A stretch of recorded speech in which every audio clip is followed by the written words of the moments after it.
What is going on, everybody? Welcome to Meta Geek, where it is your one-stop shop for all things geeky. And of course, today, we got to talk about the Book of Boba Fett. Yes, the Book of Boba Fett has finally come out, and if you did not know, it is a spin-off of The Mandalorian, bringing back a huge fan-favorite character in Boba Fett. So make sure to stay tuned for this review. We will talk about it right after this transition.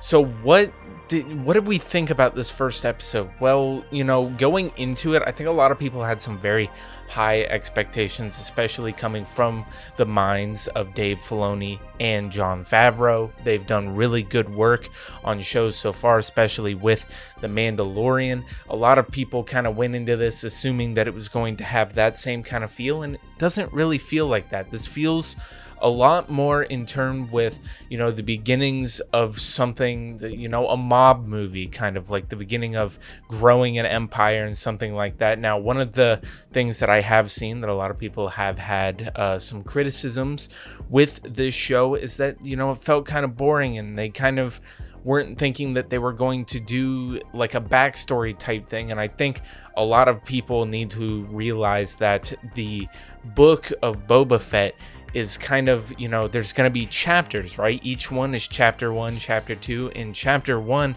is kind of explaining how Boba, stayed alive. Now, of course, a lot of us being Star Wars fans, we kind of know what the canon of how Boba Fett survived the Sarlacc pit, but of course they decided that they were going to have to explain that. And a lot of people that maybe didn't know and didn't read the EU extended universe things that are now canon or not a non-canon in Legends, probably maybe some of them did not know. So of course Boba Fett survives being able to come out of the Sarlacc pit, and they had an awesome shot of his hand coming out of the sand.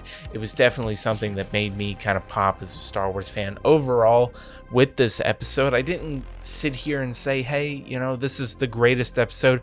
Obviously, we have seen better things, especially from Disney Star Wars TV shows. But what I will say is it feels like a good beginning. I don't understand why a lot of people kind of are already poo-pooing on this show already. It's the first episode, and we've kind of seen that Disney kind of has had a track record, especially with their MCU shows, that maybe they don't hook you in the first episode, but as it continues to go on, I'm sure they are going to build a compelling story and hook you in. And if we're going to be back here every single week talking about how we feel about this series. But being a huge fan of Star Wars, being able to see the character of Boba Fett on the screen again and having them explain what happened to him before his appearance in The Mandalorian and after him going into the Sarlacc pit in Return of the Jedi, kind of filling in those gaps. I enjoyed that. I thought it was actually really good, and I can't wait to see more of that and have that weave into what he is doing in the future, in the present, and what they are establishing for him as the crime lord of basically the old Jabba or Bib Fortuna empire that they had. There was a lot of things that happened in this episode that of course made me go, all right, well, I'm wondering what is going to happen in the future. My only gripe with it is that it was kind of short. I can't say that I thought it was it almost felt like you sat down, you got a snack. Maybe if you went to go pee in the middle of this episode, it was over by the time you came back.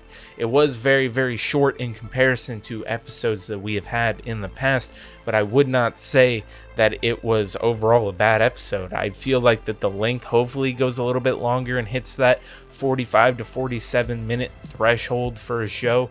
I would really, really like that. I feel like this is a great beginning for the show. The character of Boba Fett is definitely one that we all really do care about and hope that, well, maybe you don't care about it, but it is a character that I hope that they do justice for and, set up for the future and tie it into different shows and what they're kind of doing with this whole arc of all these characters, setting up for maybe the eventual Thrawn matchup that they will have. Maybe all of these different characters that we have seen in these shows will eventually have to work together for the greater good. So I think this was a great starting point. I think the Book of Boba, again, give it a couple more episodes before you really put you're like stamped down like, oh, the show's not for me, I would definitely give it this episode probably about a 7.5 out of 10. It was definitely above average. I loved a lot of the things that they did in it. I do think it was a little bit short.